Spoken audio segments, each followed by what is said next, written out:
Un santo, si hablamos en el plano general, en el plano ontológico, es una persona que deja transparentar la presencia de Dios entre nosotros. Es alguien que se configura con Cristo y somos capaces de percibirlo, y a eso estamos llamados todos, porque todos somos imagen y semejanza de Dios y todos estamos llamados a la santidad.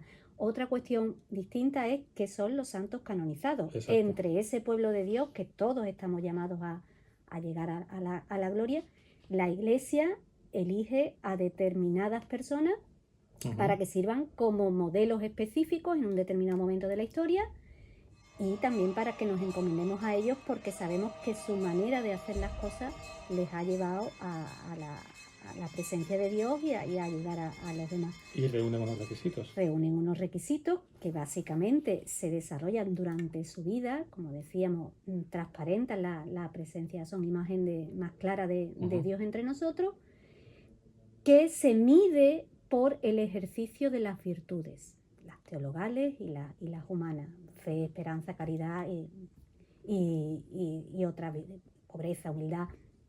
Luego eso se verifica mediante un proceso muy riguroso, pero a la vez muy participativo. Es de los procesos en la Iglesia que implican a más gente, porque cuando decíamos la Iglesia considera que son modelos, no la Iglesia en sentido estrictamente jerárquico, sino la Iglesia toda ella como pueblo de Dios. Porque el primer requisito, aparte de ese ejercicio de las virtudes o del martirio, que son casos más excepcionales, es el reconocimiento por parte del pueblo de Dios de esa fama de santidad, de esa fama de virtud. Antes comentaba que seguramente habrá personas a las que el pueblo considere santo, como comentaba, ¿verdad? Que tienen tras de sí un aura de santidad, ¿no? Que no admite dudas para el común de los mortales, pero que no es suficiente para que la Iglesia lo considere como tal. ¿Qué hacemos con ellos? Pues seguir encomendándonos a ellos. Seguir pidiéndoles, claro, y seguir inspirándonos en ellos como antecesores en nuestro camino. No se trata de imitar al santo porque sí, no es una finalidad en sí mismo. Es una manera que nos ha demostrado que sirve para llegar a Dios. Entonces, pues por un lado, imitarlo, y por otro lado, seguir pidiendo que nos ayuden en ese camino que nosotros tenemos que seguir. Bueno, en Sevilla tenemos además algunos casos de personas cuya causa de santidad se ha quedado, digamos que suspendida, ¿no? Parada, a falta del requisito del milagro, ¿no? Atribuido a su intercesión. Y se me vienen a la cabeza algunos casos conocidos como, no sé, los de todos los oyentes se conocerán el caso de Miguel Mañara o del beato Marcelo Espínola, pero no serán los únicos. Bueno, tenemos varias causas en fase no cerrada, es decir, están o bien en fase diocesana todavía o en fase ya romana, pero efectivamente la Iglesia considera que igual que la fama de santidad es la prueba de que el pueblo de Dios lo reconoce como santo, esa prueba de que Dios efectivamente confirma ese sentir de la Iglesia es que se produzca un milagro que se puede atribuir a la intercesión de esa persona. Se trata de ofrecer la posibilidad, por un lado, de ganar el jubileo, porque estamos en año jubilar, pero acompañando de los santos. Como decíamos, son modelos a seguir en nuestra vida cristiana. Entonces vamos a hacer unos recorridos centrados en 4 grandes grupos, recorriendo los espacios geográficos o físicos donde se movieron en nuestra Sevilla esos santos. Hablamos de la capital. Esta vez hablamos de la capital, no sabemos los otros proyectos más adelante si los podremos llevar a cabo.